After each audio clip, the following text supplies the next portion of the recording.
সোমবার ইউরোপীয় ইউনিয়ন ইরানের বিরুদ্ধে নতুন করে নিষেধাজ্ঞা আরোপ করেছে।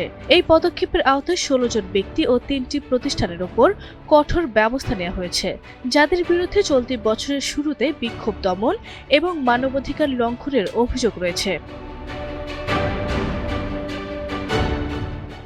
কাউন্সিলের প্রকাশিত বিবৃতিতে বলা হয়, নিষেধাজ্ঞার তালিকায় ইরানের উচ্চপদস্থ নিরাপত্তা কর্মকর্তারা অন্তর্ভুক্ত।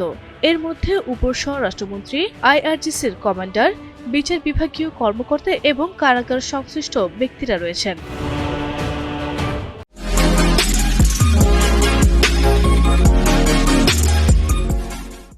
এছাড়া সামরিক ও প্রযুক্তি খাতের কিছু প্রতিষ্ঠানকেও লক্ষ্যবস্তু করা হয়েছে। এসব প্রতিষ্ঠানের বিরুদ্ধে ডিজিটাল কন্টেন্ট নজরদারি এবং যোগাযোগ পর্যবেক্ষণে ব্যবহৃত প্রযুক্তি উন্নয়নের অভিযোগ আনা হয়েছে। এই সিদ্ধান্তের ফলে মানবাধিকার ইস্যুতে ইরানের বিরুদ্ধে ইউরোপীয় ইউনিয়নের নিষেধাজ্ঞার আওতায় থাকা ব্যক্তি ও প্রতিষ্ঠানের সংখ্যা বেড়ে দাঁড়িয়েছে ২৬৩ জন ব্যক্তি ও ৫৩টি প্রতিষ্ঠান। নিষেধাজ্ঞার অংশ হিসেবে ইইউভুক্ত দেশগুলোতে সংশ্লিষ্টদের সম্পদ জব্দ করা হবে। পাশাপাশি ইইউ নাগরিক ও কোম্পানিগুলোর সঙ্গে তাদের ব্যবসা নিষিদ্ধ করা হয়েছে। ভ্রমণ নিষেধাজ্ঞা আরোপের পাশাপাশি এমন সরঞ্জাম রপ্তানিতেও নিষেধাজ্ঞা আরোপ করা হয়েছে যা অভ্যন্তরীণ দমনপীড়ন বা যোগাযোগ পর্যবেক্ষণে ব্যবহার করা হতে পারে।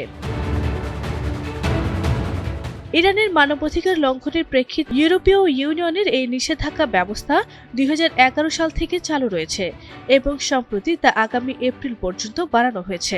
তেহরানের উপর চাপ অব্যাহত রাখার অংশ হিসেবে এই নিষেধাজ্ঞা নেওয়া হয়েছে। উল্লেখ্য, গত ডিসেম্বর ও জানুয়ারিতে খারাপ অর্থনৈতিক পরিস্থিতির কারণে ইরানের বিক্ষোভ ছড়িয়ে পড়ে, যা পরে কর্তৃপক্ষ কঠোরভাবে দমন করে। আরবি ইসলাম হিমু, এনটিভি অনলাইন।